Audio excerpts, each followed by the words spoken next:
ಹೇ Sitaram news channel ಪ್ರಿಯ ವೀಕ್ಷಕರೇ ನಮಸ್ಕಾರ. ನಾನು ಗೋಕಾಕ್ ಜನಪದ ರಂಗಭೂಮಿಯ ಕಲಾವಿದ ಸಾಹಿತಿ ಶ್ರೀ ಈಶ್ವರಚಂದ್ರ ಬಟಗೇರಿ. ನನ್ನ ಸಂಪಾದಕರಿ ಶ್ರೀಕೃಷ್ಣ ಪಾರ್ಯಾತ ರಂಗ ಪ್ರಯೋಗದ ವಾಚನ. ಸತ್ಯಭಾಮೆಯ ಒಂದು ಅಪ್ಪಣೆಯನ್ನು ಪಡೆದುಕೊಂಡು ಅವಳ ಮಂದಿರದಕ್ಕಂಥ ದೂತೆಯು ಅವಳು ಬರೆದಂಥ ಪತ್ರವನ್ನು ತನ್ನ ಕೈಲಿ ತೆಗೆದುಕೊಂಡು ಹಾಗೆ ಅದನ್ನು ಅರಗಳಿಯ ಕೊರಳಲ್ಲಿ ಕಟ್ಟಿ ಆ ಅರಗಿಳಿಯು ಹಾರಿದಂತೆ ತಾನಾದರೂ ಕೂಡ ಅದು ಆಕಾಶದಲ್ಲಿ ಹಾರ್ತಾ ಇರುವಾಗ ಅದನ್ನೇ ನೋಡುತ್ತಾ ಗಮನಾಗಮನವನ್ನು ಮಾಡುತ್ತಾ ಅವಳು ಅದನ್ನು ಹಿಂಬಾಲಿಸಿಕೊಂಡು ಕೃಷ್ಣ ಪರಮಾತ್ಮನ ಮಂದಿರಕ್ಕೆ ಹೋಗುವಂಥ ಒಂದು ದೃಶ್ಯ. ಅರಗಿಳಿಯ ಕೊರಳಲು ಅರಸಿ ಪತ್ರವನ್ನಿರಿಸಿ ಆ ಪತ್ರವನ್ನು ಪರಮಾತ್ಮನಿಗೆ ಮುಟ್ಟಿಸಲೆಂದು ಅರಗಿಳಿಗೆ ಸಂಜ್ಞೆಯನ್ನು ಮಾಡಿ ಹೇಳಿ ತನ್ನ ಆಪ್ತ ಗೆಳತಿ ದೂತಿಕಾ ಆಸ್ತೆಗಳನ್ನು ಅದರ ಬೆನ್ನತ್ತಿ ಹೋಗುವಂತೆ ಹೇಳಿ ಕಳುಹಿಸಿದಳು.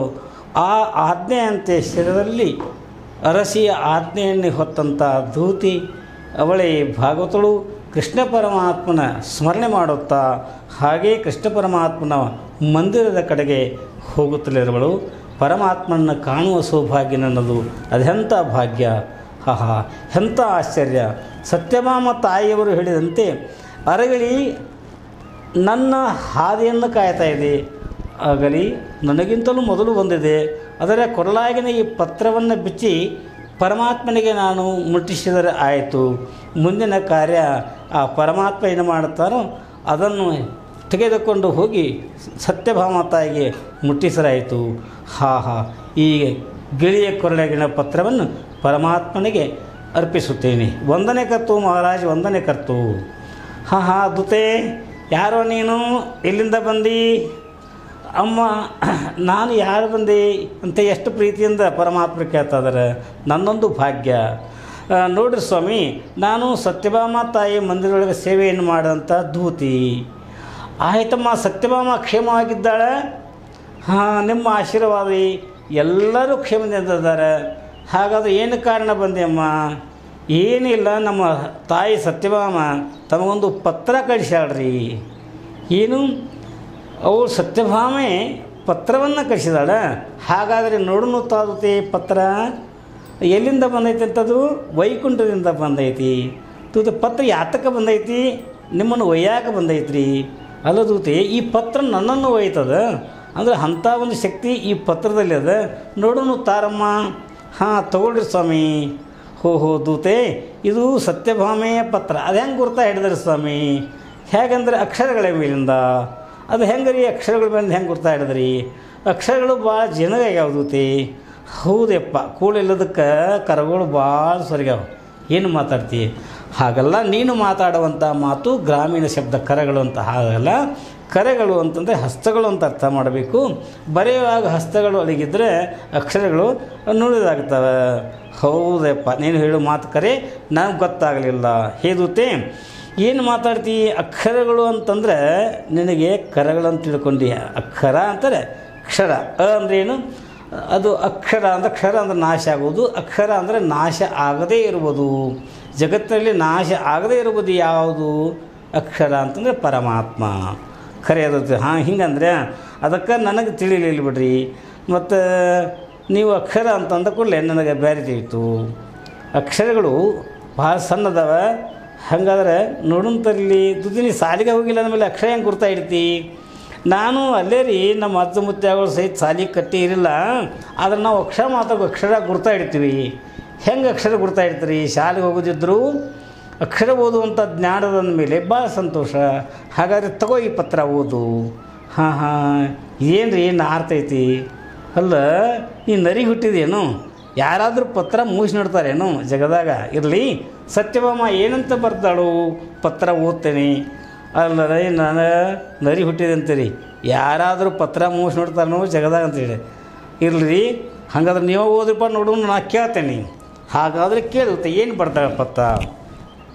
ಸೀಮಂತ ಧೀಮಂತ ರಹಿತಾದಿ ಮಧ್ಯಂತ ಶ್ರೀವಧುವಿನ ಕಾಂತ ನಿನ್ನ ಮಹಿಮೆಯು ಅನಂತ ಕಾಮನ ಪಡೆದಂಥ ಸೌಮ್ಯ ರೂಪವಂತ ಕಾಮಿನಿಗೆ ಒಲಿಸುವ ನೀನೇ ಬಲವಂತ ಅಂತೇಳಿ ನನ್ನ ಗುಣಗಾನ ಮಾಡಿ ಬರ್ತಾಳೆ. ಇದು ಪತ್ರದಲ್ಲಿ ಏನಿಲ್ಲ, ತೊಗೊಂಡು ಬಿಡು. ಏಪ್ಪ ಹಂಗೆ ಒಗಿಬೇಡ್ರಿ, ಮುಂದೇನು ಬರ್ತಾರೆ ನೋಡ್ರಿ, ಮತ್ತು ದುಬ್ಬದ ಮೇಲೆ ಐತಿ ಬರೋದ್ರಿ ಹೀಗೇನು. ಹಾಗಾದ್ರೆ ನೋಡುವಂಥ ದೂತೆ ಏನು ಬರ್ದಾಳ, ಪತ್ರ ಹೊಳಿಸಿ ನೋಡಿ, ಹಾಂ ನೀನು ಭಾಳ ಚಾಣಕ್ಷದಿ, ಅದಕ್ಕೆ ನಮ್ಮ ತಾಯಿ ಕಳಿಸ್ಯಾಡ್ರಿ ನನ್ನ ದೂತೆ. ಪತ್ರದ ಮೇಲೆ ಅಂದರೆ ಬೆನ್ನ ಮೇಲೆ ಏನು ಬರ್ದಾಳು ಅದು ಓದ್ರಿ, ಅದಾಗ ಮಹತ್ವದಿ. ವಿಧಿಸುತನು ತಂದಂಥ ಪಾರಿಜಾತದ ಪುಷ್ಪ, ವಿಧಿಸುತನು ತಂದಂಥ ಪಾರಿಜಾತದ ಪುಷ್ಪ, ಅದು ಕೊಟ್ಟು ಕಳುಹಿದರೆ ಅತ್ಯಂತ ಪ್ರೇಮ, ಇಲ್ಲವಾದರೆ ಅಹಪ್ರೇಮ ಅಂತ ಬರ್ದಾಳೆ. ಹೋ ತೂತೆ ಸತ್ಯಭಾಮ ಹಿಂಗೆ ಯಾಕೆ ಬರೆದಳು ಅದೇನು ನಮಗೇನು ಗೊತ್ತಿಲ್ಲರಿಪ್ಪ. ಅವ್ರು ಬರ್ದರು, ನಿಮಗೆ ತೊಗೊಂಡು ಹೋಗಂದರು, ತೊಗೊಂಡು ಬಂದರು, ನಿಮ್ಮ ಕೈಯಾಗ ಕೊಟ್ಟದು, ಇನ್ನೆಲ್ಲ ನಿಮಗೆ ಗೊತ್ತು. ವಿಧಿಸುತ್ತನೋ ತಂದಂಥ ಪಾರಿಜಾತ ಪುಷ್ಪವನ್ನು ಕಟ್ಟು ಕಳುಹಿಸಿದರೆ ನಮಗೆ ನಿಮಗೆ ಪ್ರೇಮ, ಇಲ್ಲವಾದರೆ ಅಹಪ್ರೇಮ ಅಂತ ಬರ್ದಳುತ್ತೆ. ಅದಕ್ಕೆ ಏನಾಯ್ತು ರೀ, ಮತ್ತು ಇನ್ನೇನು ಮಾಡ್ತೀರಿ ನೋಡ್ರಿ ತೂತೆ. ಇದು ಇಕ್ಕಟ್ಟಿನ ಸಂದರ್ಭ, ಯಾಕಂದರೆ ನಾನು ಅಡಕತ್ತಿನೊಳಗೆ ಅಡಕೆ ಸಿಕ್ಕಂಗೆ ಆಯ್ತು ನೋಡುವ, ಭಾಳ ಸಂಕಟ ಬಂತು. ಅಲ್ರಿ ಅಪ್ಪ, ಈ ಒಂದು ಪತ್ರ ಓದಿದ್ರೆ ಇಷ್ಟು ನಿಮ್ಗೆ ಸಂಕಟ ಆತು ರೀ, ಅದು ಹೇಗೆ ರೀ ತಮ್ಮಂಥವ್ರಿಗೆ ಹಿಂಗಾಗಬಾರ್ದು. ಹಾಗಲ್ಲ ದೂತೆ. ಎರಡು ಸೂರ್ಯಗೆ ಏನಂದೆ ಬರಿಯಲಿಟ್ಟಿರುವರುಂಟೆ ಅಂದ್ರೇನು, ಎರಡು ಖಡ್ಗಗಳನ್ನು ಒಂದು ಹತಾರದೊಳಗೆ ಇಡಾಕೆ ಬರ್ತೈತೇನು, ಬರುವುದಿಲ್ಲ ರೀ. ಯಾಕಂದರೆ ಒಂದೇ ಕುರ್ಚಿ ಮೇಲೆ ಒಬ್ರು ಕುಂಡಿರ್ಬೋದು, ಇಬ್ಬರು ಕುಂಡ್ರಾಕೆ ಬರೋದಿಲ್ಲ. ಹಂಗೆ ಎರಡು ಸೂರ್ಯಗೆ ಏನಂದೆ ಬರಿಯಲಿಟ್ಟಿರುವರುಂಟೆ, ಹರಿಯಣಾಕ್ಷಿಯರನ್ನು ರಮಿಸುವರಾರು ಅಕಟಕಟ. ಈ ಧರೆಯ ಪುಟ್ಟಿಸಬಹುದು, ಪಾಲಿಸಲು ಬಹುದು, ಆರು ಮರೆಯಿಲ್ಲದೆ ಪ್ರಳಯ ಮಾಡಲು ಬಹುದು. ಆ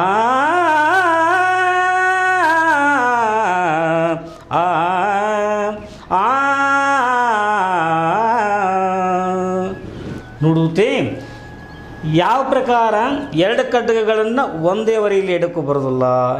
ಹಂಗೆ ಒಂದೇ ಒಂದು ಪುಷ್ಪದಿಂದ ಇಬ್ಬರು ಹೆಂಡರನ್ನು ಸಮಾಧಾನ ಮಾಡೋದು ಹೇಗೆ ದೂತೆ ಅಲ್ಲ, ನಿನಗಾದರೂ ಗುರುತಾಗ್ತದಲ್ಲ. ಈಗ ಆ ಪುಷ್ಪವನ್ನು ಈಗಾಗಲೇ ರುಕ್ಮಿಣಿಗೆ ಕೊಟ್ಟದ್ದಾಗಿದೆ, ಕೊಟ್ಟದ್ದ ಪುಷ್ಪವನ್ನು ನನಗೆ ಇಸಿದುಕೊಂಡು ಮತ್ತೆ ಹಿಂಗೆ ಕೊಡಲಿಕ್ಕೆ ಬರೋದಿಲ್ಲ. ಯಾಕಂದರೆ ಕೊಟ್ಟದ್ದು ಕೊಟ್ಟು ಹೋಗ್ಯದ ಅಷ್ಟೇ ಅಲ್ಲ ದೂತೆ. ನನಗೆ ಯಾವುದೂ ಅಸಾಧ್ಯ ಇಲ್ಲ, ಈ ಜಗತ್ತನ್ನು ಸೃಷ್ಟಿ ಮಾಡೋದೇನು ಅಸಾಧ್ಯ ಇಲ್ಲ, ಈ ಜಗತ್ತಿನ ಎಲ್ಲ ಜೀವರಾಶಿಗಳನ್ನು ಜೋಪಾನ ಮಾಡುವುದು ನನಗೇನು ಅಸಾಧ್ಯ ಇಲ್ಲ.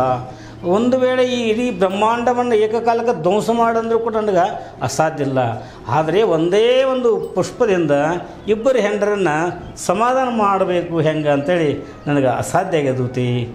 ಪರಮಾತ್ಮ ನೀವು ಎಲ್ಲ ಬಲ್ಲವರು, ಮತ್ತು ನಮ್ಮಂಥವ್ರಿಗೇನು ಹೇಳಕ್ಕೆ ಬರ್ತೈತೆ ರೀ.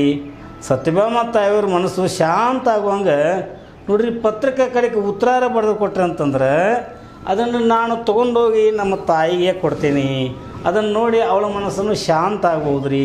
ಹಂಗೊಂದು ಪತ್ರಕ್ಕೆ ಉತ್ತರ ಬರೆದು ಕೊಡ್ರಿಯಪ್ಪ ಅಂದರೆ ಪತ್ರದ ನೇಮ ಹೇಳಿದ ಉತ್ತರ ಬರೆದು.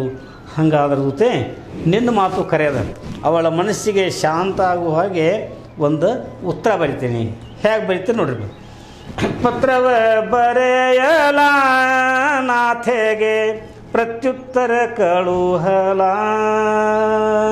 ಪತ್ರವ ಬರೆಯಲ ನಾಥೆಗೆ ಪ್ರತ್ಯುತ್ತರ ಕಳುಹಲ.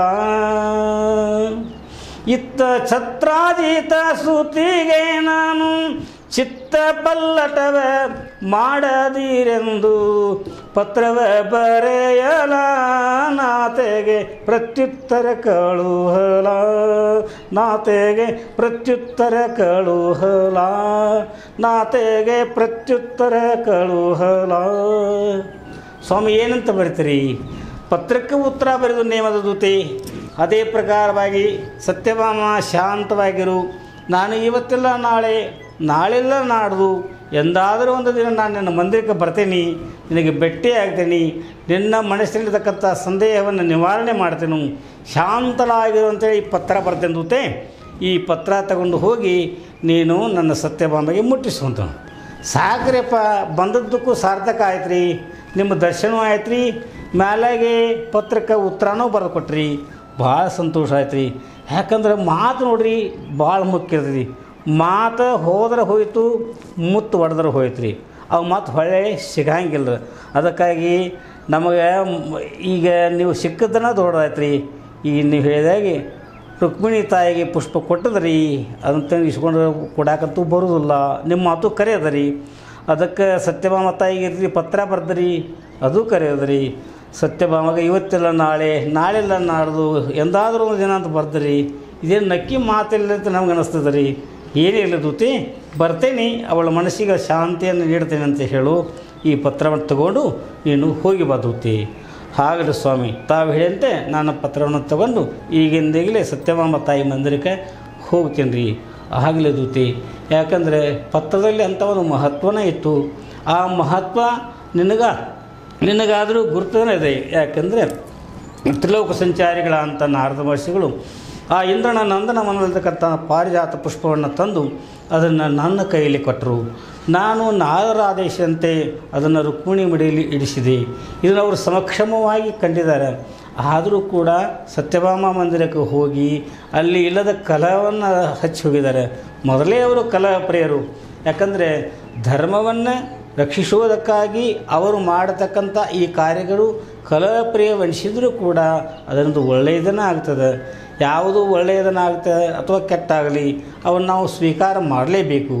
ಅಂಥ ಒಂದು ಕಾರ್ಯ ಏನು ಮುಂದೆ ಆಗ್ತದೋ ಏನೋ. ಅದಕ್ಕಾಗಿ ಏನೇ ಕಷ್ಟಗಳು ಬಂದರೂ ಕೂಡ ಮನುಷ್ಯನ ಮನಸ್ಸು ಶಾಂತವಾಗಿರಬೇಕು. ಮನುಷ್ಯನ ಮನಸ್ಸು ಶಾಂತವಾಗಿರುವುದರಿಂದ ಬಂದಂಥ ಕಷ್ಟಗಳನ್ನು ಸಹನ ಮಾಡುವಂಥ ಶಕ್ತಿ ವೃದ್ಧಿಯಾಗ್ತದೆ. ಅಂಥ ಒಂದು ಶಕ್ತಿ ಸತ್ಯಭಾಮೆಗೆ ಇರಲಿ ಅಂತೇಳಿ ನಾನಾದರೂ ಕೂಡ ಆಶಿಸ್ತಾ ಈ ಪತ್ರವನ್ನು ನೀನು ಹೇಗೆ ತೊಗೊಂಡು ಬಂದಿದೆಯೋ ಹಾಗೆ ತೊಗೊಂಡು ಹೋಗು. ಹೆಂಗೆ ಹೋಗಿಲ್ರಿ, ನೀ ಹೇಗೆ ತೊಗೊಂಡ್ಬಂದಿದ್ದ ಪತ್ರ? ನಾನು ತಾಯಿಯವರು ಕೊಟ್ಟಂಥ ಪತ್ರವನ್ನು ಆಕೆ ಅರಗಿಳಿಯ ಕೊರಳಿಗೆ ಕಟ್ಟೀನಿ ರೀ. ಹಿಂಗೆ ಮಾಡಿದೆನು. ಮುಂದೆ ಅದು ಅರಗಳಿ ಏನು ಮಾಡಿತಂದರೆ ಗಿಡದಿಂದ ಗಿಡಕ್ಕೆ ಹಾರಾಡ್ಕೋತ ಆಕಾಶ ಮಾರ್ಗವಾಗಿ ಅದು ಬಂತು ರೀ. ಆಮೇಲೆ ನಾನೇನು ಅದು ಹೇಗೆ ಹೋಗ್ತದೆ ಹಂಗೆ ನಾನು ಅದರ ಒಂದು ಗಮನಾಗಮನವನ್ನು ನಡ್ಕೋತ ಬಂದರೆ ಅದು ಸರಿಯಾಗಿ ನಿಮ್ಮ ಅಂತಃಪುರಕ್ಕೆ ಬಂತು ನೋಡ್ರಿ. ಅಂದ್ರೆ ಅಷ್ಟು ಚೆನ್ನಾಗಿ ಗಿಳಿ ಮಾತು ಕಲ್ತಾರೆ. ಹಂಗೆ ನಮ್ಮ ತಾಯಿಯವರು ಕಲಿಸಿದ್ದಾರೆ. ನೋಡ್ದೂತಿ, ಮೂಕ ಪ್ರಾಣಿಗಳಾದರೂ ಕೂಡ ನಂಬಿಕೆಯನ್ನು ಇಟ್ಟರೆ ಅವೇನು ಮಾಡ್ತಾವೆ ಅಂತಂದ್ರೆ ಕೆಲಸ ಕಾರ್ಯಗಳನ್ನು ಮನುಷ್ಯರಿಗಿಂತಲೂ ಅಚ್ಚುಕಟ್ಟಾಗಿ ಮಾಡ್ತಾವೆ ಅನ್ನೋದಕ್ಕೆ ಇದೇ ಒಂದು ನಿದರ್ಶನ ದೂತೆ. ಅಷ್ಟೇ ಅಲ್ಲ, ನಮ್ಮ ಇರುವಿ 84 ಲಕ್ಷ ಜೀವರಾಶಿಗಳಲ್ಲಿ ಪ್ರತಿಯೊಂದು ಜೀವರಾಶಿಗಳಲ್ಲಿ ಹುಟ್ಟಿ ಸತ್ತು ಬಂದಂಥ ಈ ಮನುಷ್ಯ ಶರೀರ, ಈ ಮನುಷ್ಯನಿಗೆ ಎಲ್ಲ ಸಂಸ್ಕಾರ ಇದ್ದರೂ ಕೂಡ ಆತನು ಪ್ರಾಣಿಗಳಂತೆ ನಂಬಿಕೆಯನ್ನು ಇಟ್ಟುಕೊಂಡು ಹೋಗುವುದಿಲ್ಲ. ಒಂದು ನಾಯಿ ಆ ಮನೆಯ ಮಾಲೀಕನ ಮೇಲೆ ಎಷ್ಟು ವಿಶ್ವಾಸ ಇಟ್ಟಿರ್ತದಂದರೆ ಆ ಮನೆಯ ಮಾಲೀಕನು ಎಲ್ಲಿ ಹೋದಲ್ಲೇ ಬಂದಲ್ಲೇ, ಅಷ್ಟೇ ಅಲ್ಲ ಆತ ಹೇಳಿದಂತೆ ಕೇಳುವಂಥ ಒಂದು ಸ್ವಭಾವವನ್ನು ಇಟ್ಟುಕೊಂಡಿರ್ತದೆ. ಅದಕ್ಕೆ ನಾಯಿ ನಂಬಿಗಸ್ತ ಪ್ರಾಣಿ.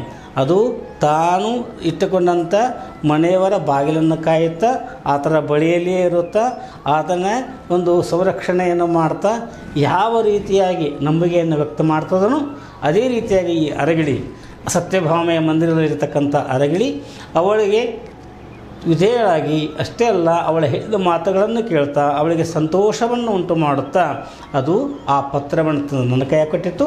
ಇನ್ನು ನಾನು ಕೊಟ್ಟಂಥ ಈ ಪತ್ರವನ್ನಾದರೂ ಕೂಡ ನೀನು ಅದೇ ಅರಗಿಳಿಯ ಕೊರಳಲ್ಲಿ ಕಟ್ಟು, ನೀನು ಹೇಗೆ ಅಲ್ಲಿಂದ ಬಂದೆಯೋ ಹಾಗೇ ಗಮನಾಗಮನವನ್ನು ವೀಕ್ಷಣೆ ಮಾಡ್ತಾ ಆಕಾಶ ಮಾರ್ಗವಾಗಿ ಗಿಳಿ ಹೋಗ್ತಾ ಇದ್ದರೂ ಕೂಡ ನೀನು ಅದನ್ನು ಗಮನಾಗಮನ ಮಾಡ್ತಾ ಹೋಗಿ ಸತ್ಯಭಾಮೆಗೆ ಸಂದೇಶವನ್ನು ನೀನು ತಲುಪಿಸಬೇಕು. ನಿನಗೆ ಮಂಗಲವಾಗಲಿ, ನೀನಿನ್ನು ಹೋಗಿ ಬಾ.